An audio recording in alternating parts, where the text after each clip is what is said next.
जय श्री राम, जय माता की। आप सभी भक्तजनों को, सभी भारतवासियों को, माँ के भक्तों को सनातनी नव वर्ष की बहुत बहुत मंगल कामनाएं, शुभकामनाएं। चैत्र शुक्ल प्रतिपदा से प्रारंभ होने वाला हमारा जो ये नव वर्ष है, विक्रमी संवत 2083 और रौद्र नामक ये जो संवत्सर है, आप सभी के लिए कल्याणकारी हो और मंगलमय हो। इस संवत्सर का जो राजा है वो देव गुरु बृहस्पति है और जो मंत्री है वो मंगल है। मंगल होने के कारण थोड़ा बहुत राजनीति में उथल पुथल होने की संभावनाएं हैं, कुछ स्थानों पर युद्ध आदि की भी संभावनाएं हैं, परंतु देवगुरु बृहस्पति इस संवत्सर के राजा हैं, तो अवश्य ही जो भक्तजन हैं, जो प्रभु की आराधना करते हैं, उपासना करते हैं, या किसी भी तरह से जो स्पिरिचुअलिटी से अटैच्ड लोग हैं, उनके लिए ये वर्ष बहुत अच्छा रहेगा। और आप सभी को प्रयास करना चाहिए कि आप अपने इस वर्ष में कम से कम अधिक से अधिक आप मंत्र जाप करें, गुरु मंत्र का जाप करें, भगवान की आराधना करें और अपने जीवन को शुद्ध परिशुद्ध रखते हुए, शुद्ध आहार लेते हुए अपने इस वर्ष को विशेषकर व्यतीत करें। क्योंकि ये जो 8-9 दिन चलने वाला महोत्सव है, ये माँ दुर्गा का है, माँ शक्ति का है, और जो सदा ही करुणा करती हैं। ये वही शक्ति है जिसे जो परम पिता परमात्मा है, पर ब्रह्म परमात्मा अपने अधीन करके और जगत की रचना करते हैं, जगत को स्थिति देते हैं और समय आने पर अपने में ही इस जगत को लीन कर लेते हैं। तो माया शक्ति का बहुत बड़ा रोल इस क्रिया में, भगवान की इस क्रिया में रहता है, और भगवान इस माया शक्ति को अपने वशीभूत करते हैं, अपने इस माया शक्ति को आदेश देकर के सभी संसार की रचना में लगते हैं। इसीलिए वे मायापति हैं, वे माया के स्वामी हैं। तो ये जो उपासना का पर्व है, ये माँ दुर्गा का है, और ये माँ दुर्गा अपने भक्तों को त्रय देती है। दुर्गा त्रायति भक्तम सदा दुर्गाति नाशिनी, और सभी संकटों से उभारती है और सभी शत्रुओं से अपने भक्तों की रक्षा करती है। अब शत्रु तो जीव के भीतर भी बैठे हैं, मद, मत्सर, काम, क्रोध, लोभ, ईर्ष्या, द्वेष आदि, और संसार में भी बहुत से शत्रु जीव के हैं। तो ये जो माँ है, इनकी उपासना हमारे अंदर बैठे हुए शत्रुओं का भी विनाश करती है, और जो हमारे संसार में शत्रु हैं उनका भी विनाश करती है। और ये वो माँ है जो कि दुर्गे हैं सर्वदेवानाम, जिनका पार देवता भी नहीं पा सकते, देवों की भी सोच से, उनकी समझ से ये परे हैं, इसीलिए ये पराशक्ति है, ये परा अम्बा है।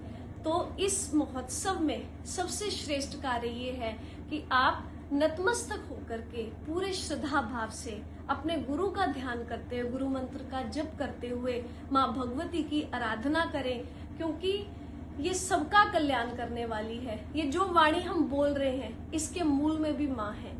जब नाभि में से वाणी की, ध्वनि की उत्पत्ति होती है और मध्य में आके स्थित होती है, कंठ में वो पश्यंती का रूप लेती है, और बोलने में वही वाणी वैखरी है जो हम बोल करके अपने मन के भावों को प्रकट करते हैं। परा पश्यंती च मध्यमा नाड़ो अयम विविधाश्चया। तो माँ का ही ये रूप है, परा, मध्या, पश्यंती और वैखरी। ये वाणी के 4 जो कैटेगरीज हैं, 4 रूपों में विभक्त है वाणी, ये माँ के ही रूप है। और माँ स्वयं कहती है कि सभी नाड़ियों में भी मैं हूँ। नाड़ियां, जो हमारे शरीर में नाड़ियां, जिसमें रक्त का संचार होता है, और माँ की उपासना से इन्हीं नाड़ियों में यदि आप अनुभव करें, यदि आप समर्पण करें, प्रेम करें, तो भक्ति के रस का फिर संचार होता है। तो ये जो नवदिवसीय ये महोत्सव है नवरात्रि का, इसमें अधिक से अधिक आपको जप करना चाहिए और अपने जीवन को शुद्ध करना चाहिए। और जब आप ज्योत प्रज्वलित करते हैं, अखंड ज्योति जलाते हैं, तो साथ एक अखंड संकल्प भी लेना है कि हमने अपने जीवन की कम से कम एक बुराई को छोड़ना है। यदि हम भोजन शुद्ध नहीं लेते तो हम अच्छा भोजन, शुद्ध सात्विक भोजन लेना शुरू करें। हम किसी का बुरा करते हैं, कोई एक बुराई आप छोड़ दीजिए तो आपका नवरात्रि का अनुष्ठान पूर्ण हो जाएगा। माँ कहती है कि कांति शांति पिपासा चा निद्रा तंत्रा जरा जरा, कि कांति भी मैं ही हूँ, शांति भी मैं ही हूँ, निद्रा भी मैं ही हूँ, तंद्रा भी मैं ही हूँ। जब आप निद्रा में सुख की अनुभूति करते हैं, उसके मूल में भी माँ भगवती का ही अंश है।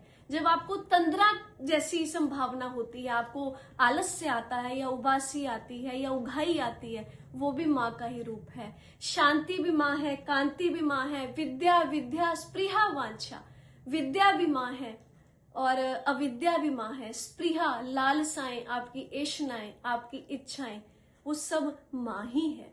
कुछ होना, किसी चीज का अस्तित्व होना ही माँ का रूप है और किसी का अस्तित्व ना भी होना, वो भी माँ भगवती का ही रूप है। क्योंकि हम सब उनमें हैं, पर वो हम सब में नहीं है।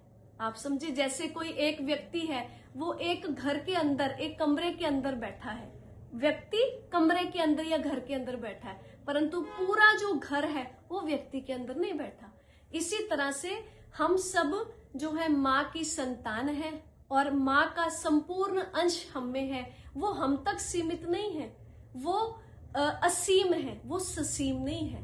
तो उन ससीम को जानने का, उनको उनकी कृपा को प्राप्त करने का, उनसे दिव्यता प्राप्त करने का, उनसे पवित्रता प्राप्त करने का ये जो 9 दिवसीय महोत्सव है, ये प्रत्येक जीव को खूब खुशी से, हर्षोल्लास से मनाना चाहिए और माँ जगत जननी का आशीर्वाद लेना चाहिए। क्योंकि माँ ही है जो समस्त संसार को चलाती है। ऐसी माँ भगवती, ऐसी माँ दुर्गा जो आपके बंधनों को तोड़ दे, जो आपको दुर्ग से निकाले। दुर्ग का अर्थ होता है किला, बंधन। तो इस मनुष्य जीवन का जो दुर्ग है, इस मनुष्य जीवन का बार बार आगमन का जो बंधन जीव आत्मा को पड़ा, उससे मुक्त होने का एक ये बहुत सुनहरा अवसर है। तो इस अवसर का संपूर्ण लाभ लेते हुए जो श्रद्धावान है, जो ज्ञानवान है, जो प्रज्ञावान है, जो विवेकवान है, जो बुद्धिमान है, जो अपने गुरु के चरणों में आस्था, प्रीति, विश्वास रखते हैं अथवा समर्पण रखते हैं, उनके लिए तो बहुत सुनहरी अवसर है। तो इसलिए पुनः आप सभी को इस नव वर्ष की हार्दिक शुभकामनाएं, मंगल कामनाएं और अधिक से अधिक माँ की पूजा करें, मंत्र का, गुरु मंत्र का जप करें, माँ का स्मरण करें और समस्त नारी शक्ति में, समस्त नारी जाति में माँ भगवती का दर्शन करें। आपकी पूजा भी तभी संभव है जब आपकी सब में समान दृष्टि हो। यदि आप पर नारी को देखें तो उसको देखने के उपरांत आपकी दृष्टि कुदृष्टि ना हो, आपका भाव कुभाव ना हो, अथवा सुंदर भाव आए और आपके अंदर ये विचार है कि ये जो नारी है ये मेरी माँ हो सकती है, मेरी बहन हो सकती है, मेरी पुत्री हो सकती है।